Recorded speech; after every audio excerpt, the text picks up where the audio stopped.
It's not the first time the country is making such threats. Barely 48 hours after President Uhuru Kenyatta held a meeting with U.S. Secretary of State Antony Blinken on, among other things, the refugee situation in the country, and only hours after the U.S. reiterated the support it offered Kenya in dealing with refugee protection and humanitarian assistance, the government of Kenya has taken another position, indicating that the plans to shut down the Daadab and Kakukama refugee camps are still on course. In a communication posted by the Ministry of Interior on its official Twitter handle, Kenya intends to have the camps shut down by June of 2022 and has already formally communicated this to the United Nations High Commission of Refugees, UNHCR, through a meeting between Interior CS Fred Matiang'i and UNHCR Commissioner Filippo Grandi.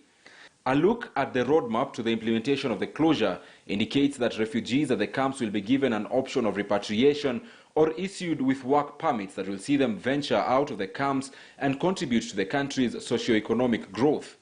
This latest development coming hot on the heels of a court order that temporarily barred Kenya from shutting down the two camps.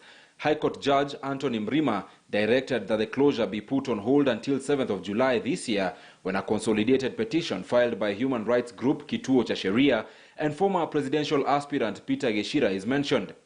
This, however, is not the first time Kenya is planning to shut down the camps. In March this year, the country gave the UNHCR representative Fathia Abdallah 14 days to have a roadmap for the repatriation of the refugees, stating that there will be no further negotiations. But the biggest debate yet on closure was in 2016, when Kenya claimed that terror attacks were being planned from the camps, forcing the signing of an agreement between Kenya, the federal government of Somalia, and the UNHCR. Daadab and Kakukama refugee camps jointly host more than 400,000 refugees, and the debate on their closure has always been dicey.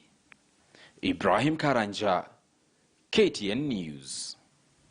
All right, just to take you to the previous story before Ibrahim Karanja's, a correction there. The Kenya Catholic Doctors Association chairman